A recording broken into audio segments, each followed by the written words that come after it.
प्रिय विद्यार्थियों, हिंदी क्लासेज में आपका स्वागत है। आज हमारा विषय है क्रिया। आज हम कर्म के आधार पर क्रिया के भेद पढ़ेंगे। कर्म के आधार पर क्रिया के दो भेद होते हैं। पहला है अकर्मक क्रिया और दूसरा है सकर्मक क्रिया। सबसे पहले हम पढ़ेंगे अकर्मक क्रिया। अकर्मक क्रिया कहते किसे हैं, अकर्मक क्रिया होती क्या है। तो यहाँ पर अकर्मक क्रिया की परिभाषा है वे वाक्य जिनमें कर्म नहीं होता है, वे वाक्य जिनमें कर्म नहीं होता है और ना ही कर्म की आवश्यकता होती है, उन वाक्यों की क्रिया हमेशा अकर्मक क्रिया होती है। वे वाक्य जिनमें कर्म नहीं होता है और न ही कर्म की आवश्यकता होती है, उन वाक्यों की क्रिया अकर्मक क्रिया कहलाती है।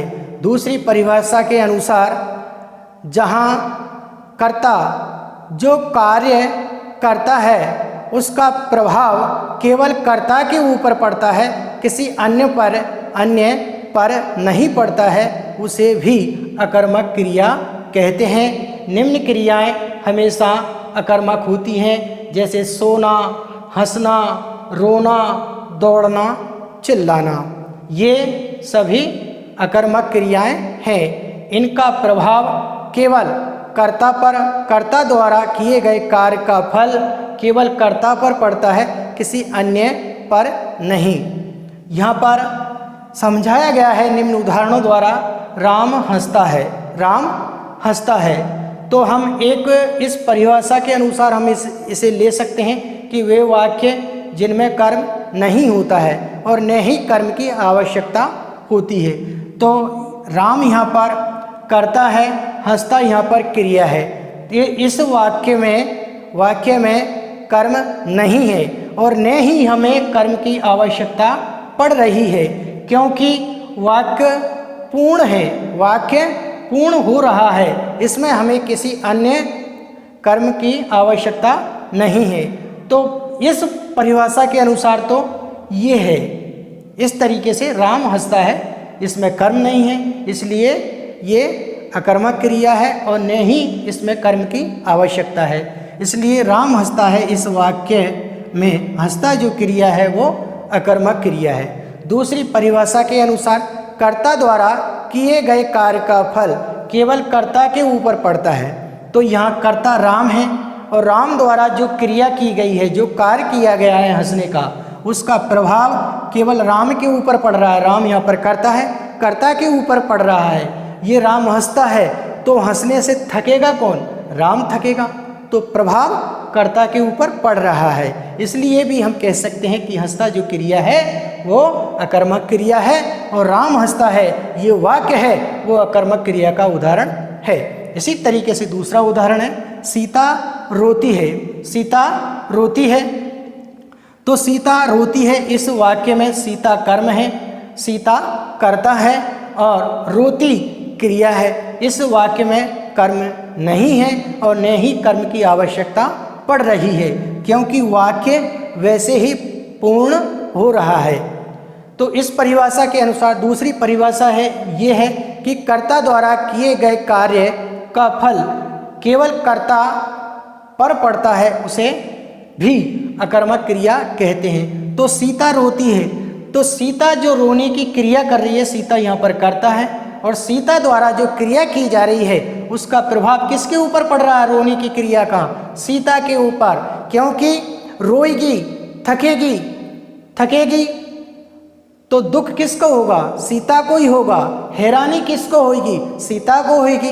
तो हम कह सकते हैं कि रोती जो क्रिया है वो क्या है? अकर्मक क्रिया है और सीता रोती है ये वाक्य है वो अकर्मक क्रिया का उदाहरण है। इसी तरीके से अब हम पढ़ते हैं रमेश दौड़ता है। रमेश दौड़ता है, ये रमेश यहाँ पर कर्ता है, दौड़ता यहाँ पर क्रिया है। इस वाक्य में कर्म नहीं है, इसलिए ये अकर्मक क्रिया है। दूसरी परिभाषा के अनुसार कर्ता जो कार्य करता है उसका प्रभाव केवल कर्ता के ऊपर पड़ता है। तो रमेश दौड़ता है, दौड़ने की जो क्रिया करता है इससे थकान किसको होती है? रमेश को होती है।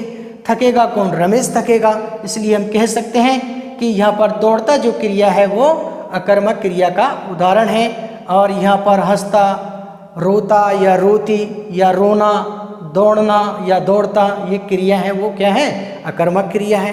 तो हम तीन परिभाषाओं के अनुसार हम इसका पता कर सकते हैं कि इन वाक्यों में कहाँ पर अकर्मक क्रिया होती है या कहाँ पर अकर्मक क्रिया होगी।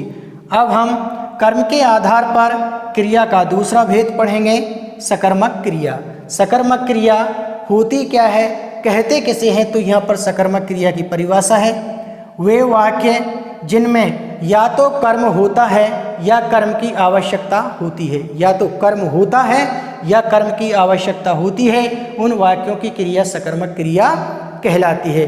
दूसरी परिभाषा के अनुसार कर्ता द्वारा किए गए कार्य का फल केवल कर्म पर पड़ता है, उसे अकर्मक या उसे सकर्मक क्रिया कहते हैं। कर्ता द्वारा किए गए कार्य का फल केवल कर्म पर पड़ता है, वहाँ पर सकर्मक क्रिया होती है। राम पुस्तक पढ़ता है, इस परिभाषा के अनुसार वे वाक्य जिनमें या तो कर्म होता है या कर्म की आवश्यकता होती है। तो राम यहाँ पर करता है, पुस्तक यहाँ पर कर्म है, तो इस वाक्य में कर्म है, इसलिए ये पढ़ता जो क्रिया है वो कौन सी क्रिया है? सकर्मक क्रिया है।